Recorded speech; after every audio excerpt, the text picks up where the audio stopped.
Olá, boas notícias correm aqui, eu sou Gilberto Muniz, estamos mais uma vez aqui com o nosso canal e o nosso próximo vídeo falando um pouquinho e voltando naquele assunto tão importante sobre os traumas na nossa infância ou lembranças da nossa infância, coisas que muitas vezes ficaram lá no nosso tempo, no nosso passado e que hoje muitas vezes ainda interferem na nossa vida.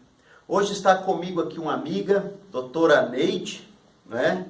A doutora Neide, ela tem a formação, né? É psicóloga, e ela veio aqui falar um pouquinho sobre a influência dos nossos traumas de infância e como isso pode interferir na questão emocional, trazendo outros transtornos para a vida de uma criança, de um pré-adolescente, de um adolescente e chegando até na fase adulta, aonde leva para depressão e outras consequências.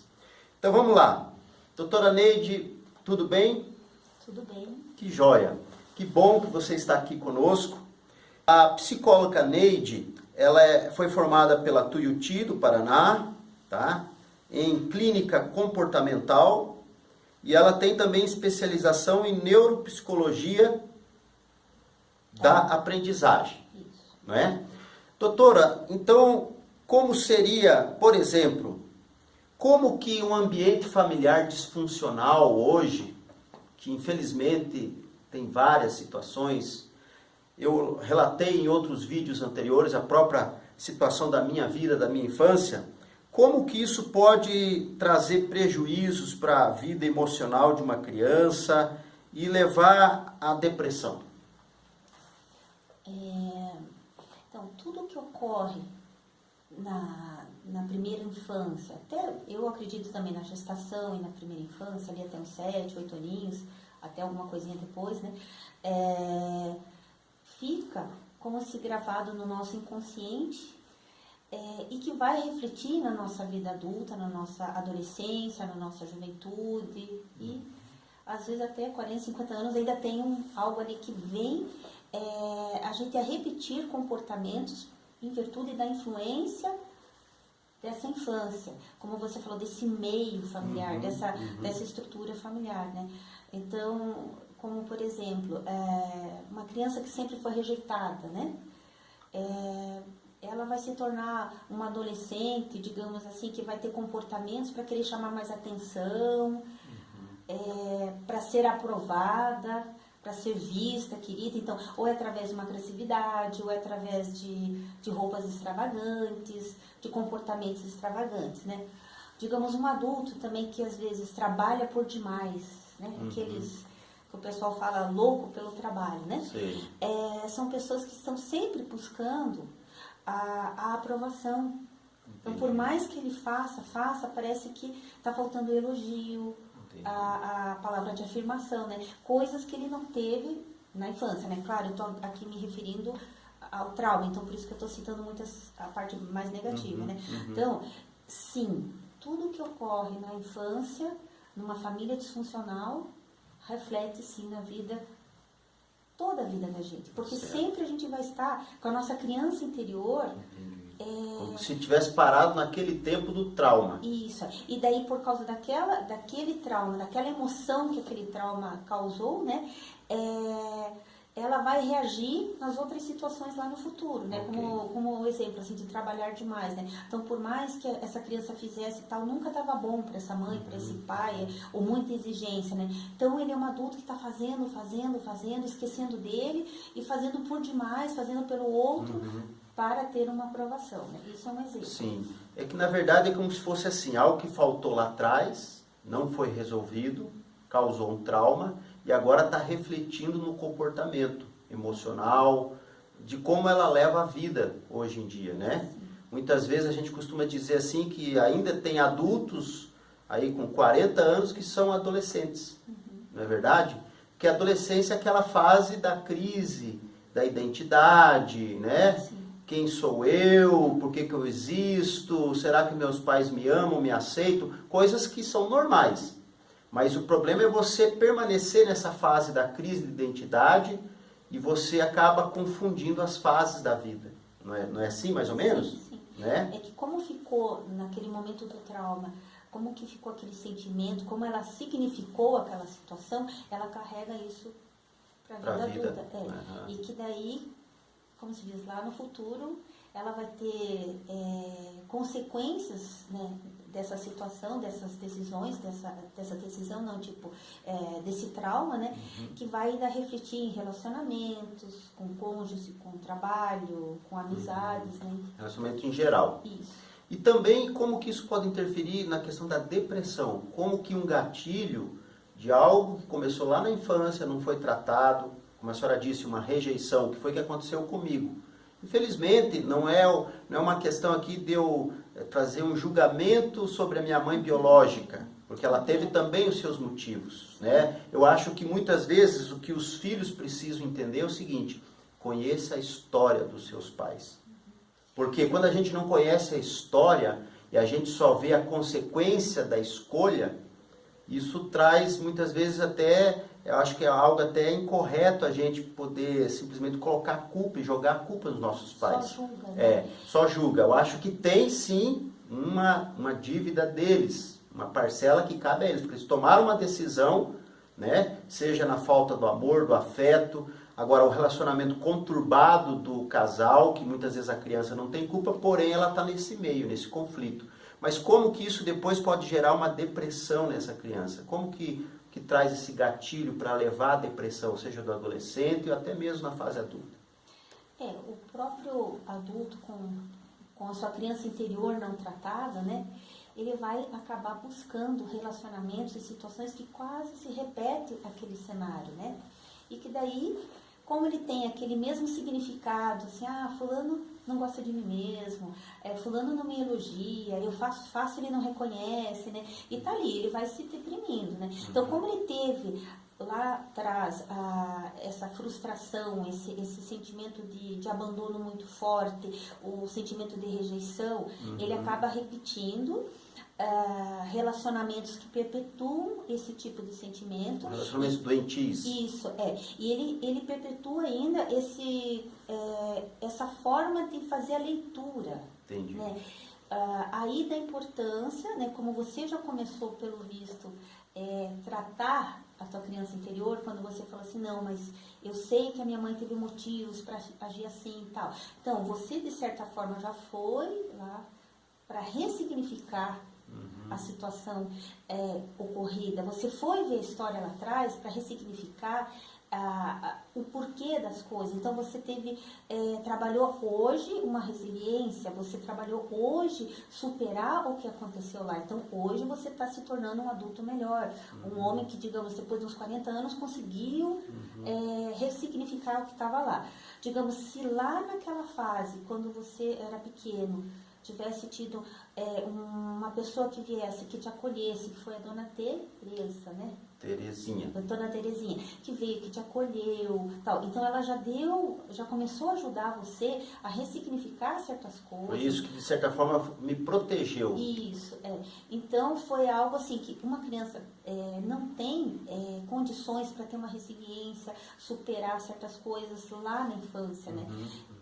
E ela traz isso na sua vida adulta, que daí vai repetindo relacionamentos e situações que acaba repetindo o sentimento de abandono, de rejeição, e às vezes nem é isso, mas só que a leitura dela sempre vai estar por ali, né? Que nem eu dei o exemplo da pessoa que trabalha demais, né? Ela sempre está trabalhando e aquilo assim, ninguém me reconhece, ninguém me reconhece. Só que ela não consegue fazer uma leitura diferente, ela acha que ela tem que dar demais. Sim, sempre o esforço dela está baseado no que os outros vão aceitar ou não. Isso. E se não há uma contrapartida de alguém elogiando, de alguém realmente aprovando ela se sente rejeitada de novo. Sempre ali. E ela está sempre, na verdade, com a criança interior dela ainda ali, não ouvindo. E às vezes até as pessoas talvez dando um elogio, mas ela não consegue ouvir. Aí da importância de um tratamento com um pessoal especializado, ou com um bom amigo, uma pessoa séria para poder orientá-la, né? Sim, pode sim, depois de tantas frustrações que a pessoa, ela mesma acaba repetindo, né? Vir sim, no começo é sempre uma ansiedade, né? ansiedade generalizada, e o negócio vai caminhando, quando vê sim a depressão. Porque daí a leitura dela é sempre assim, ninguém me vê, ninguém me reconhece, ninguém me ama, ninguém me acolhe, ninguém me... E pode chegar a transtornos mais graves ao ponto de um suicídio, Infelizmente. de automutilação. Sim, infelizmente. Chega mesmo. Sim, porque daí o pensamento gera a nossa neuroquímica, né?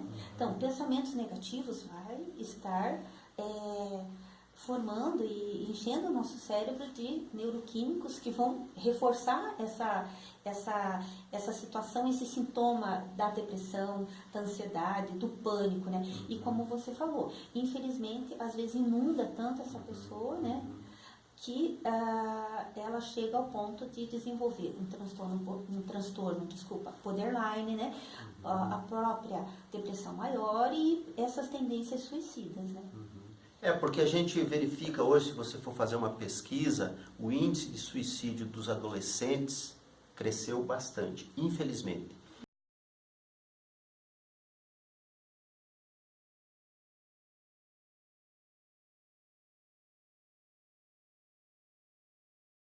E vou dar um exemplo. Quando a senhora disse que eu pude ser atendido pela minha mãe adotiva por um período, pena que foi por um período. Realmente eu pude, vamos dizer assim, ser amado, foi dado atenção, educação, aqueles valores básicos da primeira infância eu acabei recebendo. Porém, quando cheguei aos 11 anos, isso o pessoal pode ver nos vídeos anteriores, e os detalhes eu tenho contado aí no canal, meu pai se separou, né, novamente, foi para um lado e eu fui para casa de tio, tia, avó paterno, e acabou que um período eu fiquei sozinho e aí fiquei desorientado, sem chão. Me perdoe.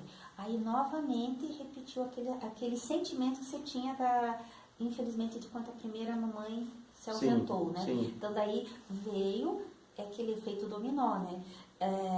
Você se sentiu de novo abandonado. Trouxe de novo todas aquelas coisas, né? Só que daí faz a associação. Você já não tem só aquele sentimento, aquele momento que aconteceu a separação dos pais, eu tô agora pra lá, pra cá. Não, vem aquilo e mais isso. E vem mais aquele. Então o negócio vem muito. E vem aquela avalanche que daí... E para a senhora ter uma ideia, e aí o pessoal que está acompanhando o nosso canal, realmente para mim foi muito complicado. Foi o momento da minha vida mais complicada, emocionalmente. Eu vivia como uma pessoa amargurada, uma pessoa revoltada com a vida. E interessante, né? Eu culpava Deus. Várias vezes eu chegava, eu lembro que eu estava nessa época, talvez com 15, 16 anos, eu trabalhei, né, de uma maneira informal, mas eu lembro que eu andava pela cidade, sempre atrás, tentando comprar o amor das pessoas, a atenção das pessoas, como foi falado, para tentar realmente evitar mais uma rejeição. Mas havia muito medo, muito temor dentro de mim, porque eu sabia que de repente eu poderia ser rejeitado de novo, e aquilo causava um pânico, um medo. Eu vivia andando e a minha mente falava assim: Deus, por que o Senhor fez isso com a minha vida?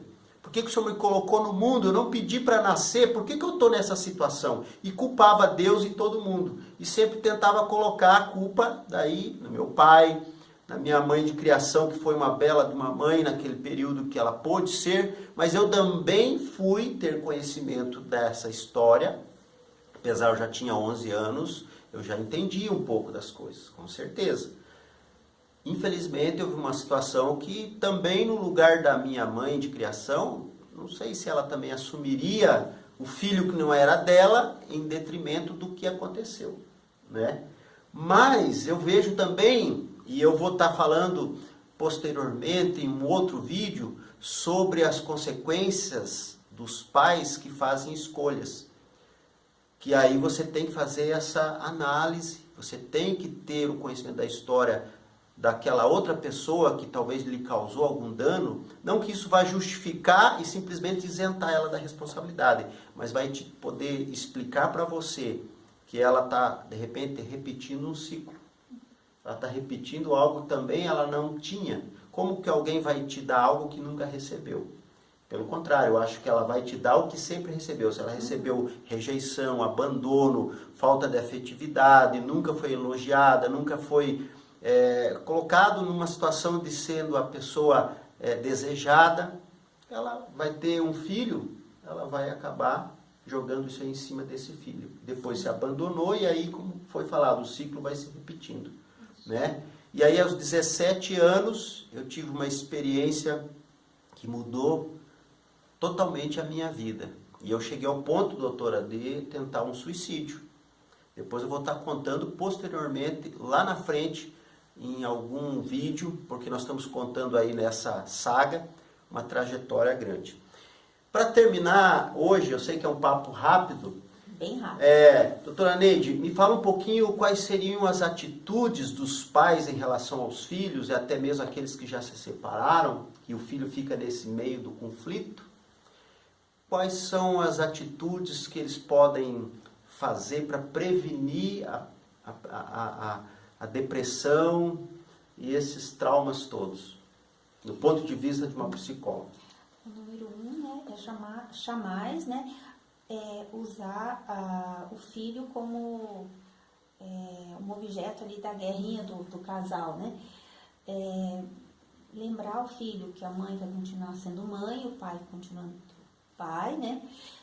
E assumir os papéis, né? E assumir porque geralmente nessa respectivos... separação há um distanciamento, aí o pai tem um outro casamento, a mãe tem um outro casamento, e aí os cônjuges do pai e da mãe, que seriam padrasto e madrasta, muitas vezes também não querem muito envolvimento, porque a ex-mulher é o ex-marido, e a criança fica naquele conflito todo. Como você usou bem a outra fala anterior, né? As consequências das nossas decisões, né? Então, quer separar, separa, mas lembrar que sempre vai continuar sendo pai, sendo mãe, né?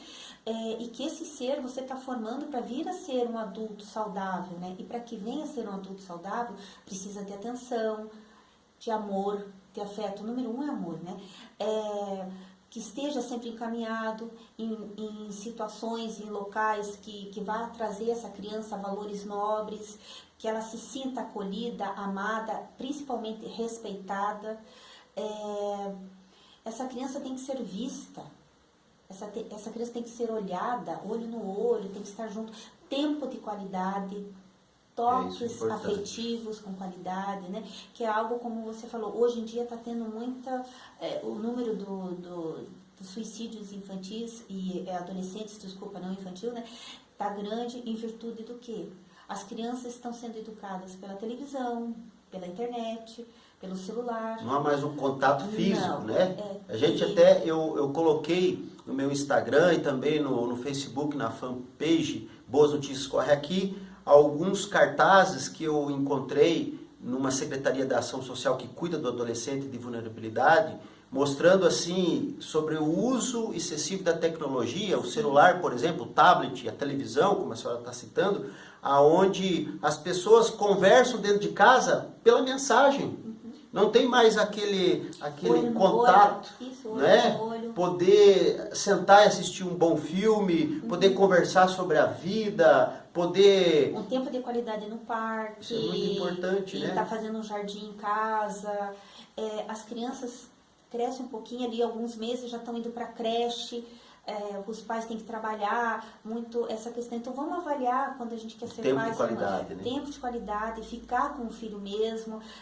A criança tem que ter esse mimo, essa cumplicidade, esse dengo, que hoje em dia, quando ela vai para uma creche, para uma escolinha, né? Ela é mais uma ali. E o olhar de uma atendente, de uma professora, é diferente do olhar de uma mãe, de um pai, de um avô, né? Que é um amor diferente. Que às vezes até pessoas falam, mas estraga. Não, em excesso tudo bem estraga, né? Mas precisamos disso. E as crianças, os adolescentes hoje estão se sentindo extremamente sozinhos, sem o toque de verdade, sem Palavras de afirmação, isso, né? palavras de afirmação. Geralmente E é o só outro- bronca, né? Isso, Só bronca. só cobrança, só cobrança. Cobrança. Chega em casa, você fez a lição, fez isso, fez aquilo, então já estão estressados desde novinhos, né? Já tem uma agenda de tarefas e de compromissos. Muita responsabilidade em cima deles, sem o devido cuidado que não pode deixar de ter. Porque são Né? crianças e a gente precisa afeto. O ser humano é um ser relacional e precisa, sim, do toque, precisa do olho no olho, que é muito importante, e o diálogo. Não esse aqui só digital, é conversa, é o tom de voz, e tudo isso traz... Dar risada junto, Isso, um bom isso. programa, né, passear no parque, enfim, são tantas coisas. Relacionamento, mas de verdade, aqui Ok, não é só comida, tá certo. Não é só presente. não é só presente, Né? comida Dá e tudo acabou. que ele quer. Né? Ah, eu sei que ele quer um novo celular, eu sei que ele quer uma nova jaqueta, eu sei que ele quer uma viagem do sonho ir para Disney, por exemplo. Quer dizer, se muitas vezes, porque a família tem um poder aquisitivo melhor, ela dá tudo do bom do melhor, mas falta o principal, Tempo com qualidade. tempo com qualidade. É amor de Amor, verdade, o amor, afeto de amor. verdade. E eu falei no outro vídeo, até com outro psicólogo, o Rodrigo, olhando um outro prisma, mas tem que ter também essa questão da responsabilidade, mas com respeito, né, com limites. Sim, Né? sim. Que é Porque- educação, né? Que é educação. Que quem tem que dar é os pais. É os pais. Então, Senão tá bom. eles não têm referência, é a internet. Tá certo, tá certo. Então, nós vamos ficar por aqui hoje. Agradecer a doutora Neide aí pela satisfação e um prazer poder conversar um pouquinho mais sobre esse assunto tão importante. Então, se você gostou desse vídeo, eu peço aí que você dê o seu like, nos ajude com o nosso canal. Se você ainda não é inscrito no canal, faça a inscrição no nosso canal, tá bom? E faça o seu comentário. Talvez você se identifica com os traumas, com as situações que nós temos aqui colocado no nosso canal de Boas Notícias. Apesar que um canal de Boas Notícias corre aqui, nós estamos falando sobre momentos difíceis, traumas, dificuldades, mas vai chegar um momento que você vai perceber que nós estamos tratando não apenas com o problema, com a causa, com a raiz de um problema, mas nós vamos trazer aqui também a solução, tá bom? Ficamos por aqui e te agradecemos. Não esquece de divulgar nas redes sociais e dar o apoio ao canal, dá o seu like, coloca o sininho também, esqueci aqui, ó, o sininho, não se esqueça, porque se você aciona o sininho, quando tiver um novo vídeo, você vai ser ali direcionado e você vai poder saber que chegou um novo vídeo. Até a próxima, um abraço a todos. Obrigada.